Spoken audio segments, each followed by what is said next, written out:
my name is Caitlin. I'm a holistic nutrition consultant and the author of a blog called grassfedgirl.com. Today, we are so excited. We are welcoming Tiffany Davis. She is a health, diet, wellness coach. She is amazing. I had her on before. She has a long, great story that will help a lot of people. She's going to tell you a brief version, but if you want the long version, go back to our first video when she talked about her history with dieting, losing over 100 pounds. She's a really amazing guest.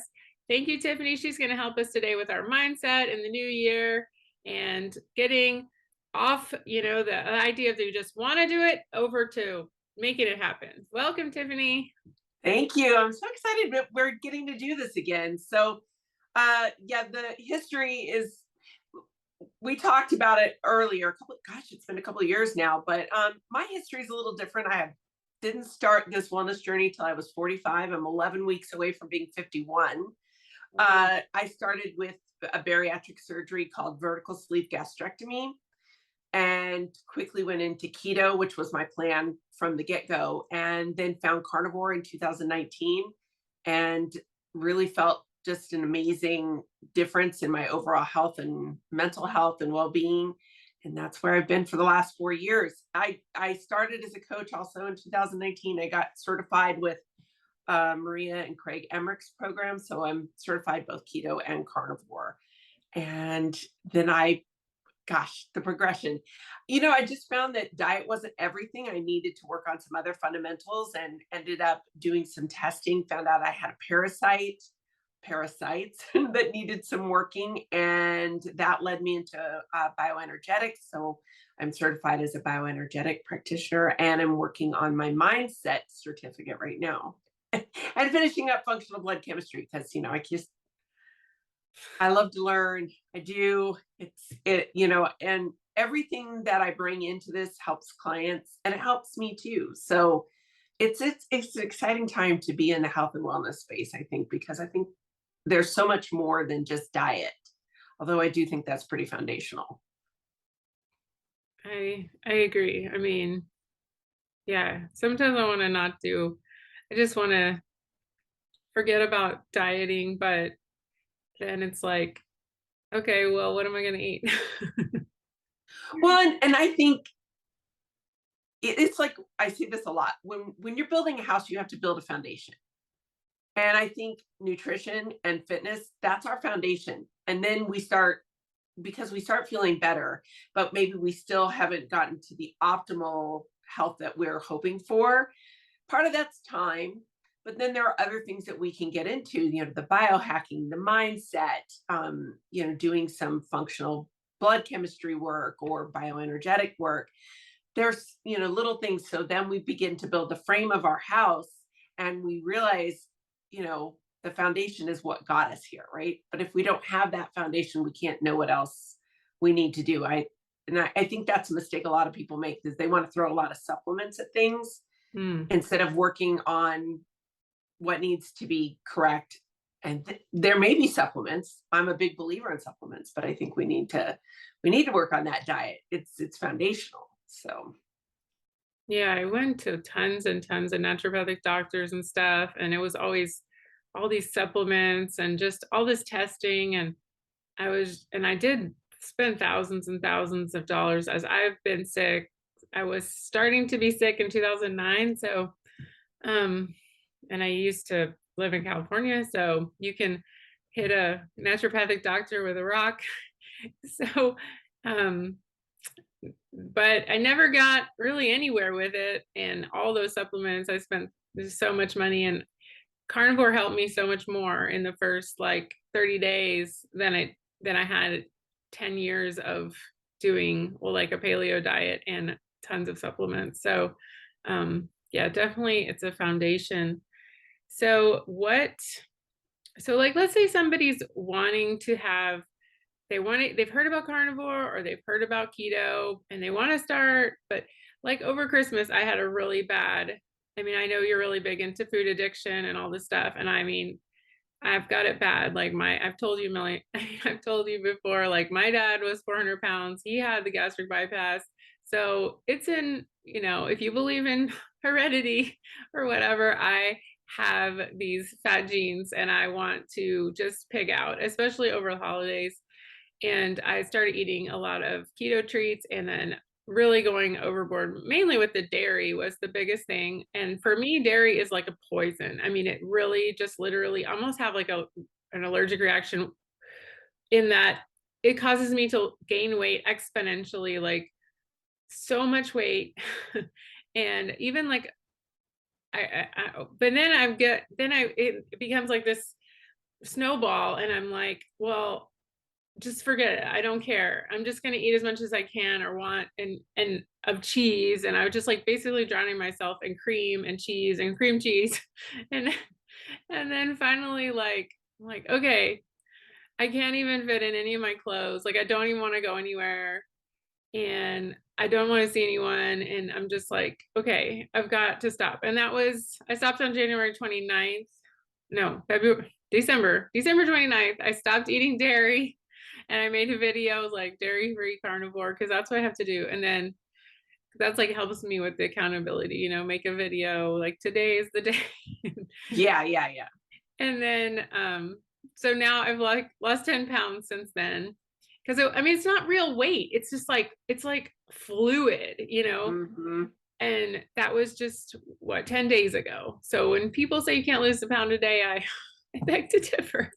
Yeah, but we're not talking about fat loss. We're talking No. about inflammation and bloating and how that waters. So yeah, you are far from the only person I've heard this from. And it doesn't matter how many years you've been doing it or if you're just starting, we have to get our mind in the right place because it's so easy because the whole world is telling us, oh, well, it's the holidays, everything in moderation. And you hear from your friends and family, but I made your favorite yada yada, right? But cheese is carnivore. I mean, there's so many things that we can tell ourselves that we give ourselves an easy out. We give ourselves the excuse.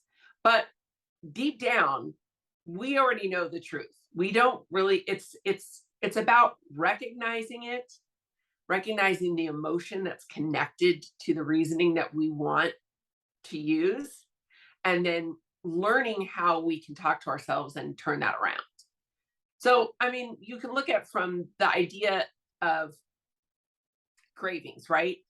I say this to everybody. Cravings are like stray cats. If you keep feeding them, they're never going away. So whether that's keto treats or, Snicker bars or cheese, or for me, it's like nuts. There's no such thing as a quarter cup of nuts. I'm like, who does that? Who can have a quarter cup of nuts? Like, it's recognizing within yourself, okay, this is a stray cat. This is a craving.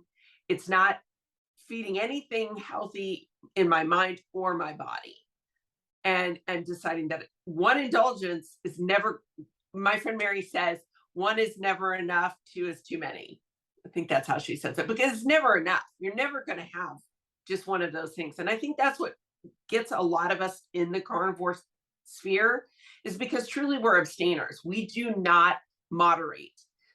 It's not that I don't have knowledge of how to moderate. It's just that my brain and my body don't function in that sphere. They don't. Whatever I like it 1,000%. Yes. So whether it's cheese or nuts or whatever, it's just not a good thing for me to moderate. And with Hashi's, I know you've got to watch the dairy. It's, it can be really, really hard on it. It's really weird and hard because it doesn't seem to affect my labs at all when I eat dairy. It makes my period worse, that's for sure. But it doesn't, besides weight gain, I really don't have other symptoms that I can see. So it's like, it's really hard. Like if I got some horrible rash, it would be better. Do you know what I mean? Yeah, you would have something you could physically see Yeah, it yeah. other than just your pants, right? And I always think, oh, I can have two tablespoons of cream in my coffee. And then, by the end of the day, I'm eating, a pint of Rebel ice cream, it's like, it It's a doesn't work. slippery slope. Yeah. And I think for carnivores, dairy really is kind of this, we want it for variety, but most of us aren't very good at moderating it, again, because the abstainer is the person who generally does the best on carnivore. So with a lot of my clients, what I tell them, if you're going to do dairy, think of dairy as a garnish, not a side dish. A little goes a long way. If you don't want to track anything, dairy is probably the one thing you want to track. So I drink coffee.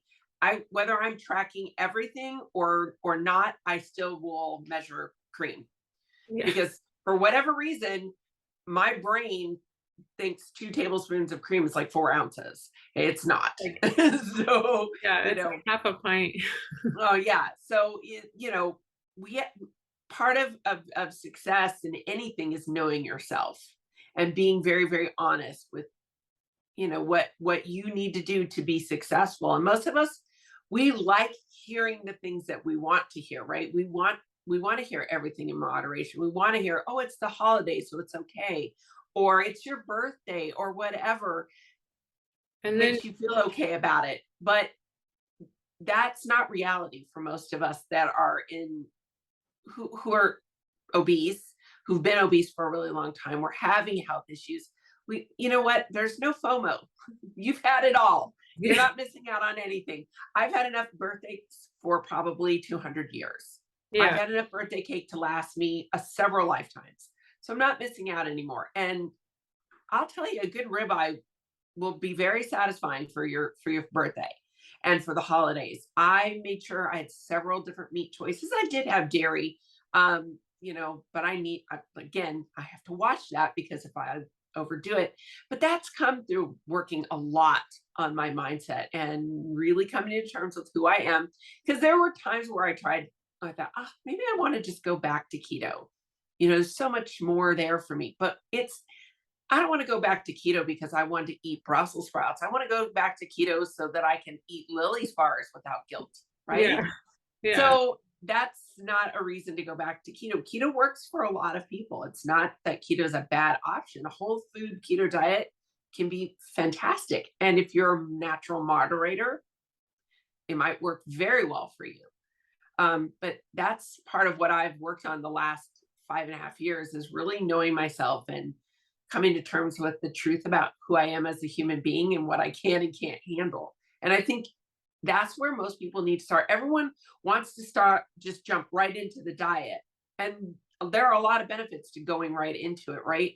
But if you're not doing some mindset work or food addiction work alongside of that diet, it's not going to work any better than Weight Watchers did, or Jenny Craig, or, Deal a Meal. I mean, that's going back. That's going back real far to the 80s. But you know, we need to acknowledge the power of the mind. Yeah, I mean, I always say that if your why is to lose weight, you're not going to stick on carnivore at all. Because my why, I was really scared of getting multiple autoimmune diseases, and so I always wanted to make sure that that's always been my motivation. I don't want to get lupus or MS or something, because they go in clusters, and I don't want to become this chronic illness person like who can't do anything, like. Yeah. And I mean, I have a baby that's 2, so it's like, I mean, he's real big now, but Well, and I agree with you. I think a strong why is the starting point for mindset, and having a certain pant size or a number on the scale is not going to be enough to keep you in it. And honestly, as a mother, I think we both can say, "Oh, well, I want to be healthy and here for my kids," and that's great.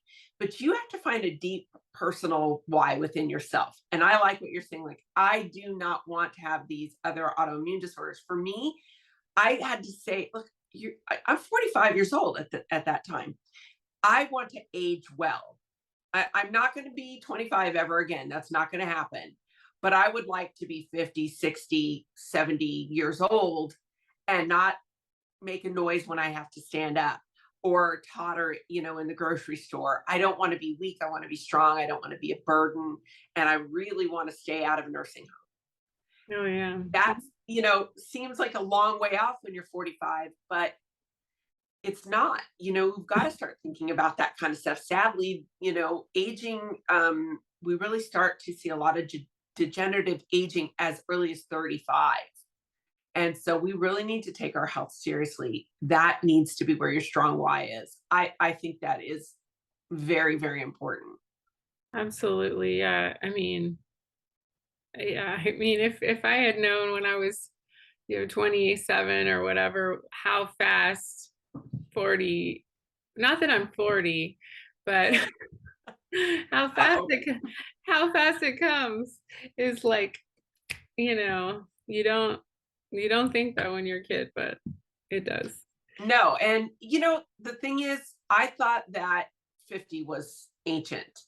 And, like I said, I'm just weeks away from 51, and I feel better, younger, stronger, more secure in who I am at this age than I did at 25. Now, I think some of that is just age. We age, and hopefully we gain some wisdom, we gain self-confidence and things like not everybody does, but also because I eat a proper diet to not only help my body but help my mind. And Maintain muscle yeah, mass. yeah, and what a tool that might have been at 25, but I don't know that I was ready to do that, unfortunately.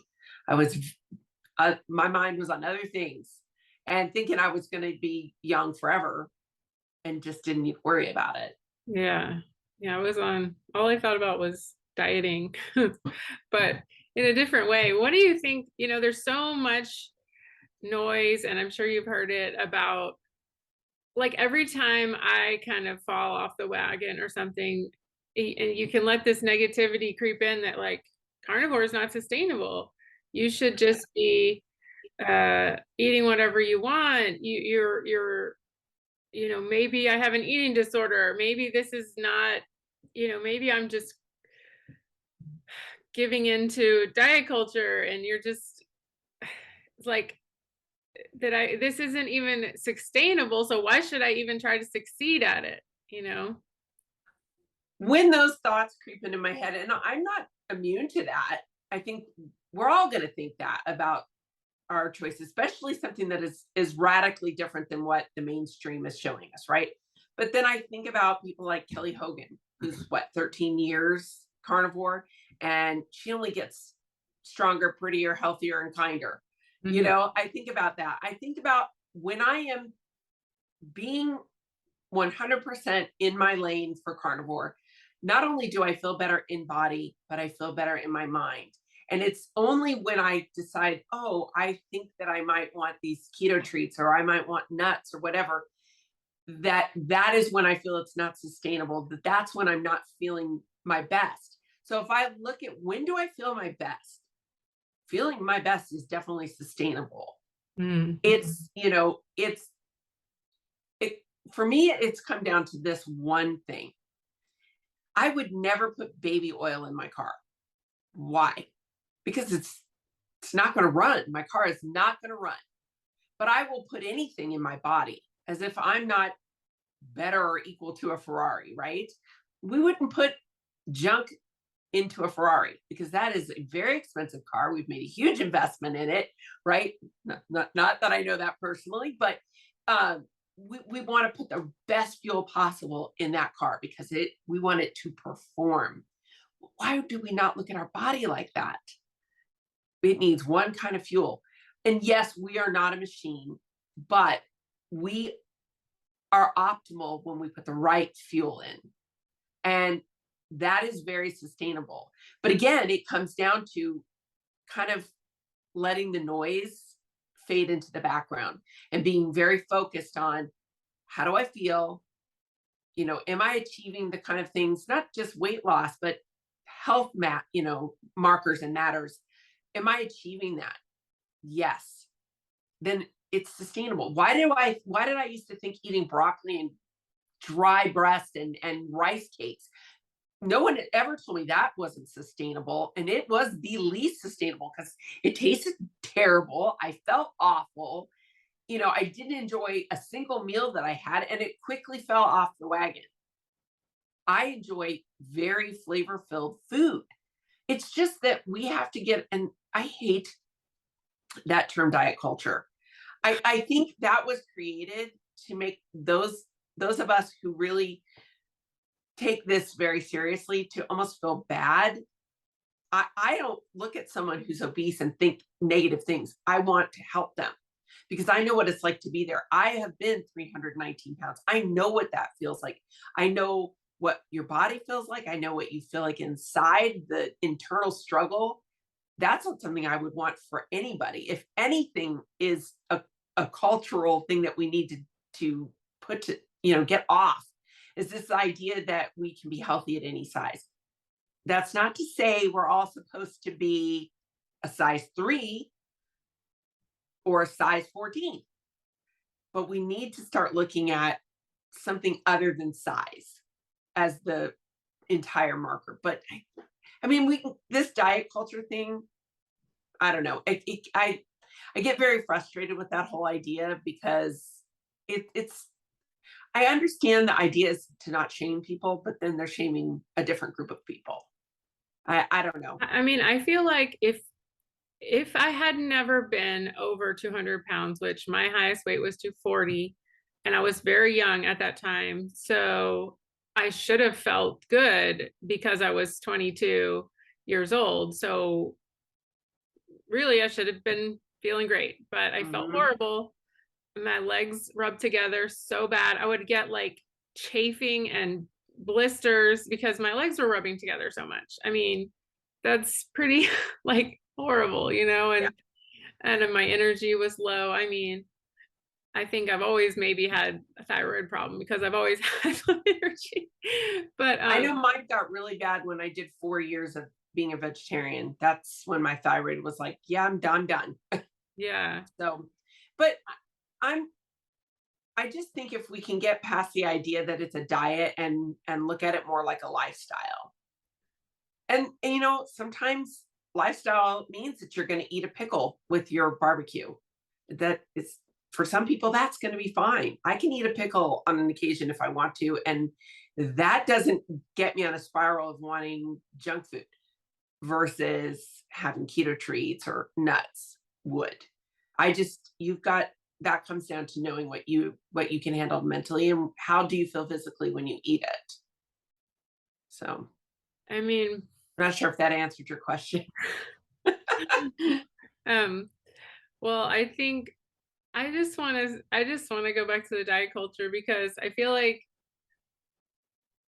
I like a week ago when I'm okay, I'm living my best life. I'm eating whatever I want, let's say, which was cheese and, um, as much of it in any form I could.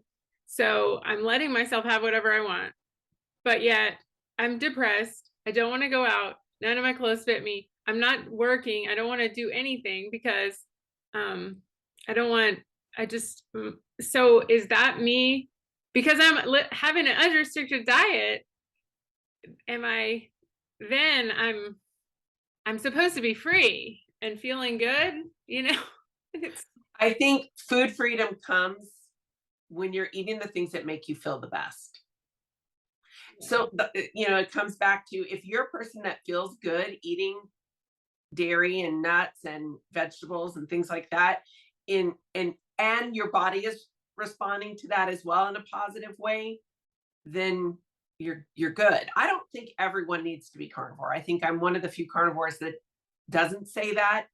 I think it works for a lot of people. It could work for everyone if it was something that they wanted to do, but it's not necessarily what everyone needs to do. And that's where I think the diet culture, these very definitive things, this dogmatic idea about diets, I think that's where maybe the diet culture came out of because people felt like vegans think that you should only be vegan, vegetarians think you need to be vegetarian.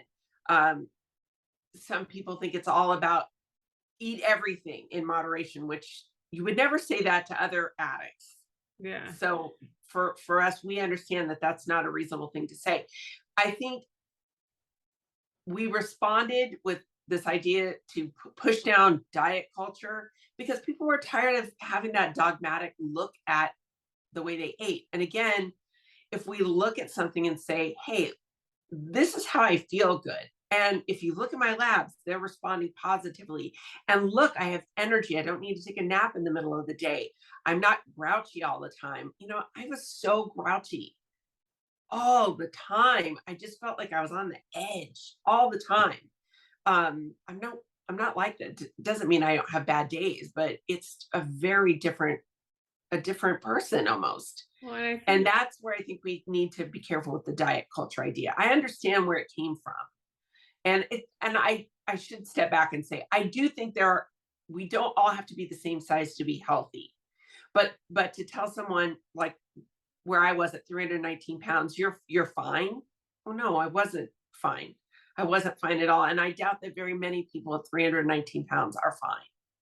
Um, your body may not have completely given up and is still fighting it, but at 45, my body was done. It was done fighting that. And I was going downhill very, very quickly, mentally and physically. So I hope that makes sense. So yeah, I think it's very sustainable, and I don't think it's hard. But that's because I've been doing it for a while, and because I know how much better I feel at it. That doesn't mean I never face temptations. It doesn't mean that um I never think about it. I just have to. I've just trained myself for long enough to go back and go, well, wait, let's look at the truth here. Are you are you sustainable? Are you feeling good? Yeah. Do you need 4 different medications? No. Well, how's your energy? Great. I'm feeling really good. How's your mood? Excellent. Actually, I'm feeling pretty great. Those are the things that you have to stop and look at when you talk to yourself, that inner dialogue about this is not sustainable. that's And why did you want all the things? that's really I good. Yeah. I don't think my cravings come from a place of I don't have the right nutrients or this isn't they're cravings. That's it. So it's not true hunger, it's a craving, and that is mainly mental, not physical. I always think about like if you're not if you think about eating meat or eggs and you're like, I don't want that, then you're not really hungry. Yep, I've said that too. Yeah. If the difference between cravings and hunger kind of comes in waves, right? It builds, it's slow, but it'll go away if you're busy, and then it'll come back. And pretty much anything's going to satisfy true hunger. So if you don't want eggs and meat, you're not really hungry. But cravings, on the other hand, tend to come out of nowhere, right?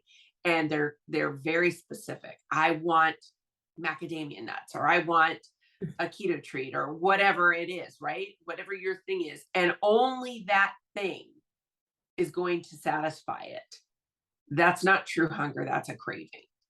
And Yeah. that's when you start, using tools that you've been given to walk yourself through that time, because a craving will go away too if you don't feed it, if you don't give into it.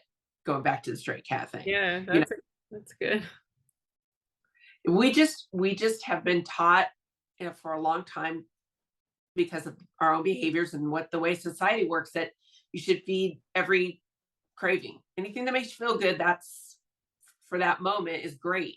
But how does it make you feel long term? What is it doing to your health long term? You know, I put a post out long time ago that food is not your friend. It's not your comforter. That's not its job. It is fuel. Doesn't mean you shouldn't enjoy it. I thoroughly enjoy what I eat, Yeah. but it's for appropriate measure. And there are so much culture, things that we eat as culture, right? If we live in the United States, there's certain ways that we enjoy meals. Across the world, there's different ways to enjoy meals.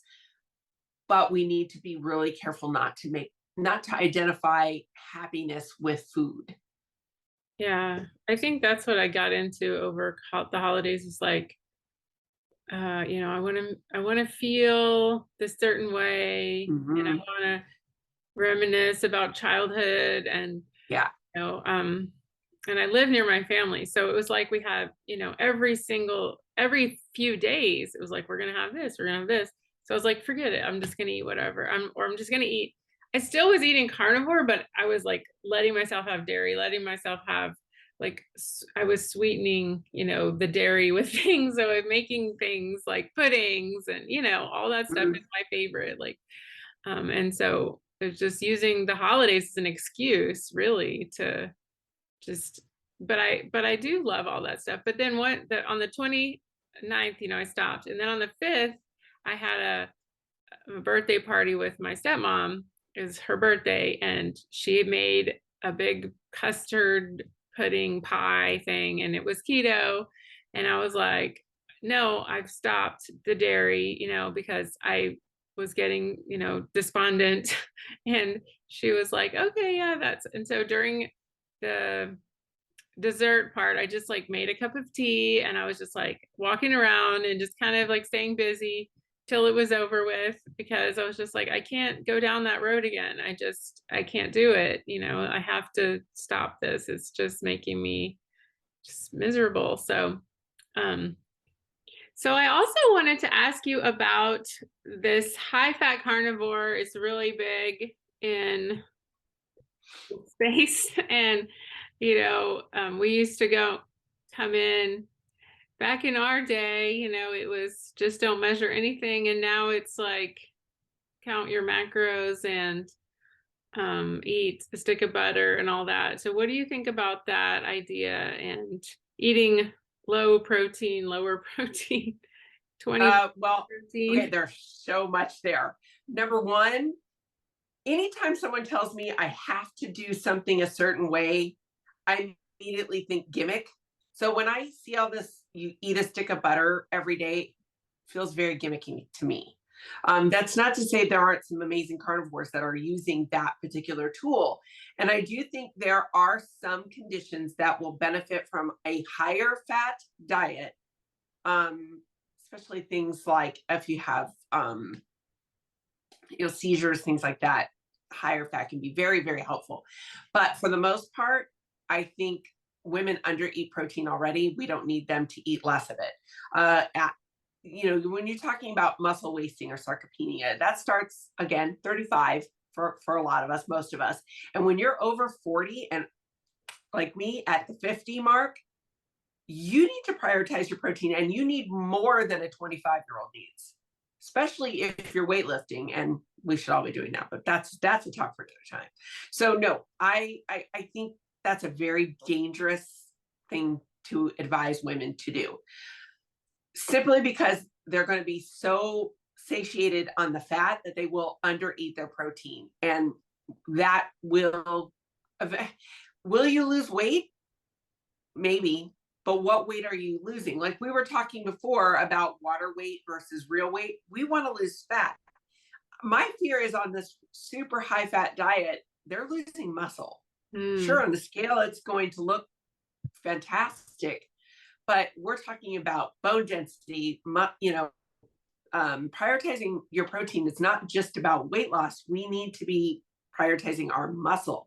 What is it that Dr. Lyon says, that muscle is the organ of longevity?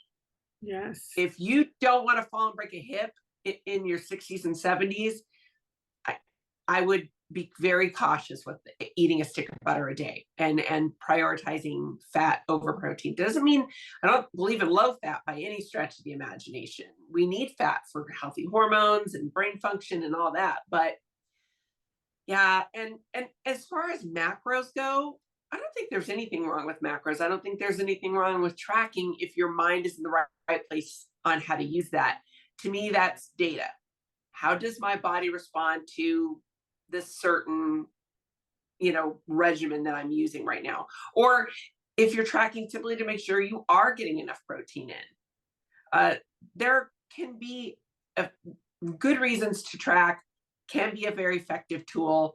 And then there are some great reasons to not do it, because it can be very triggering for some people. Yeah. I mean, as somebody who was on Weight Watchers for like 20 years of their life, like writing down stuff and is very triggering for me. Yeah. And for me, I tracked literally nonstop for 3 years in the beginning of this. And then I took a year off and I didn't track anything. And then I go in waves sometimes where I want to make sure, how are things going? Like, is my body getting what it needs? Am I, a lot of women undereat on carnivore too. And so we need to make sure that we're eating enough food and definitely enough protein. So Yeah, because I think tracking can be a tool, but just like any tool, it can be used in the wrong manner. If you're eating 1,200 calories as a grown woman, that's a problem. yeah. That's the calories needed for for a toddler to be healthy, not a grown woman. Yeah, my sister's done carnivore a lot also, and so we were talking about, like, she wanted to try the high fat thing, and I was like, "Okay, go ahead and try it." And so we were talking about, well, how you wanna see how high I can get the fat? Like, it's like hold my beer, you wanna Yeah, see yeah. how how how high, because like how many bulletproof coffees can you drink, or how many, I could eat like, blender full of hollandaise sauce, you want to All right. see. Well, yeah, we could definitely get it up there. And I see all these videos where people are like holding a stick of butter. That's great for social media, right? It's like shocking. Or, when we see someone eating a raw piece of meat. I get it. You want to get noticed, and there's nothing wrong with that. But I think that just gives people a very wrong impression of what carnivore really is and what it can do for you. But that's the world we live in, right? Sensational things get attention, and just like information sometimes is like glossed over. The It's details. unfortunate. Nobody wants to deal with the details. They just want the, Yeah. Don't bore me with the details. yeah, Just entertain me. Well, true. that can work for a while. And I just think that we need to recognize that we are bio individual. And so there are things that are going to work well for one person that is not going to work for another. There are some people that can eat dairy all day, every day. They're not going to gain weight. They're not going to have any issues for whatever reason. And they're a very small percentage of people. But does that mean that we all should be drinking a gallon of heavy cream every day? No, absolutely not. Yeah, You or know, a gallon of raw milk is like, oh my God, my favorite thing. yeah, it tastes wonderful, but we have to be very careful what we're. And I think when we have any kind of following, we need to be very careful what we're advising people on this broad spectrum idea. There are some things that I think absolutely everyone needs to do, like sleep. You definitely need sleep. You need to make that a priority. Everyone needs to work on their mindset.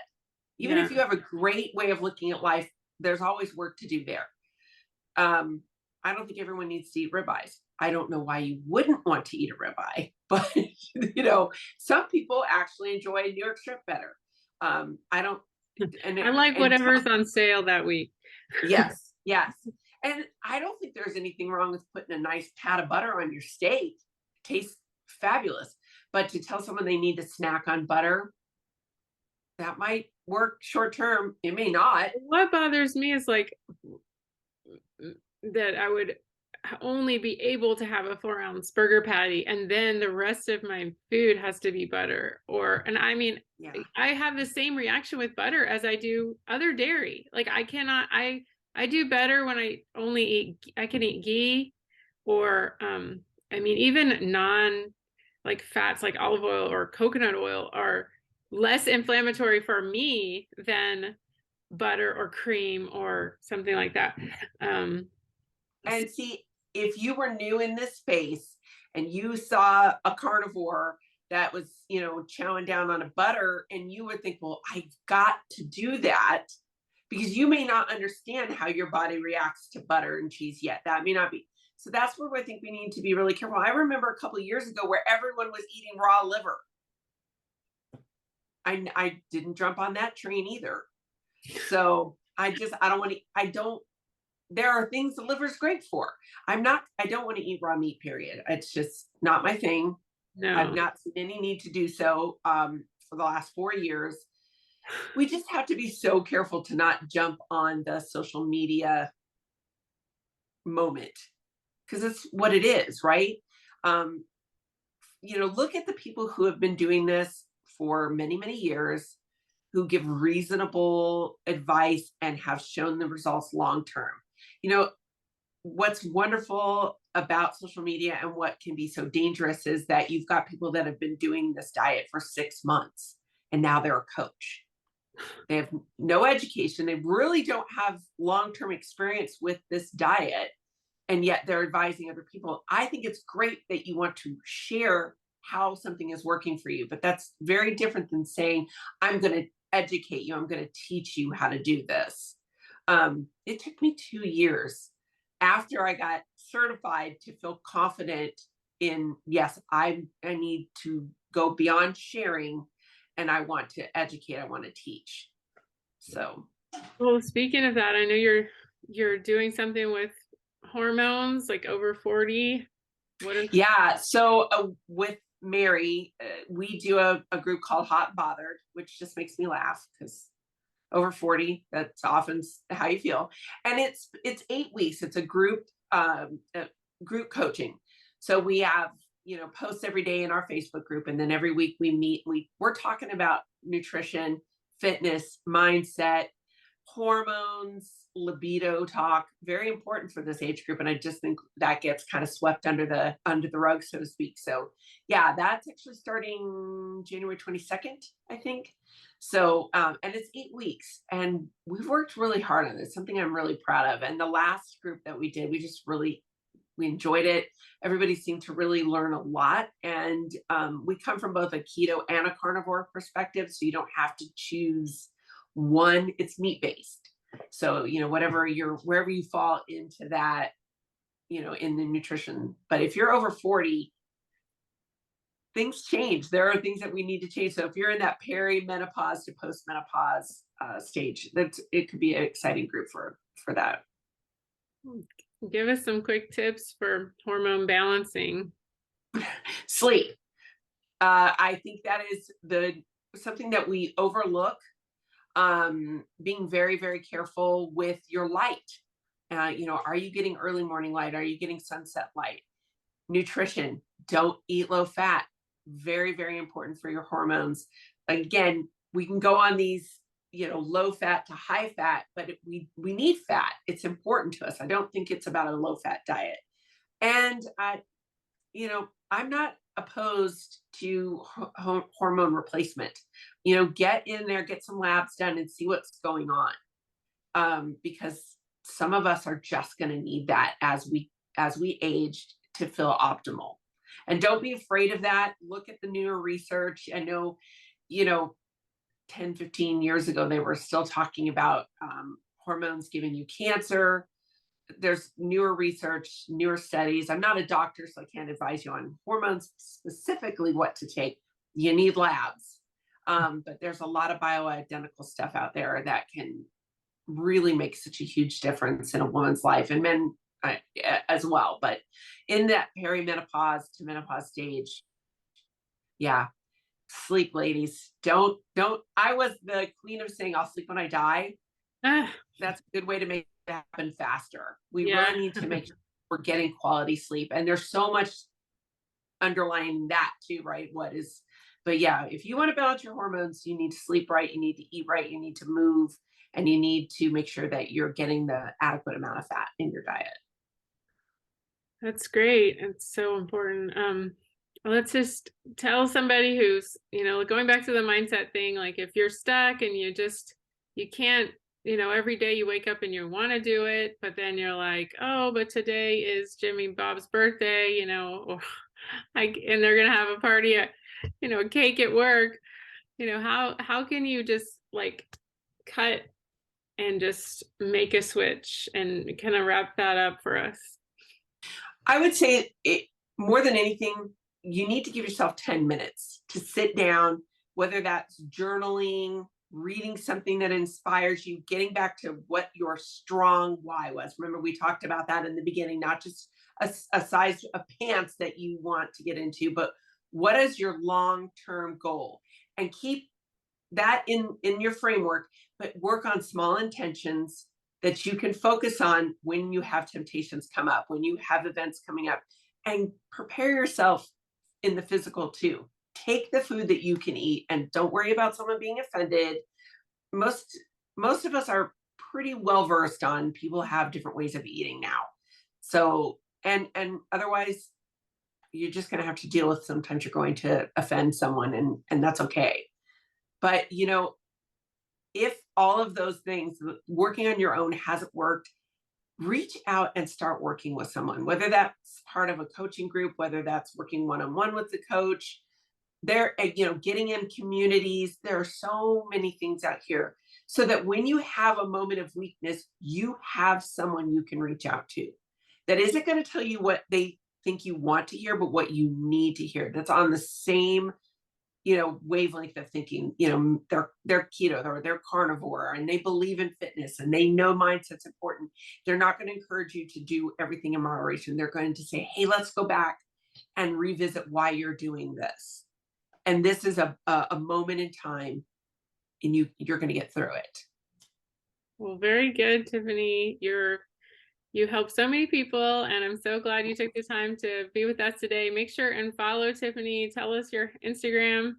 It's tiffany.r.d, and no, I'm not a registered dietitian. Those are just my initials, and that's the place you'll find me most often. Yeah, so make sure and follow her, and I'll put the link down to your Instagram below. Thanks so much for joining us today. Please Thanks for share this. having me. Thank you. Please share this with a friend and leave a comment down below of anything that stood out to you. We'll see you next time. Bye-bye. Bye.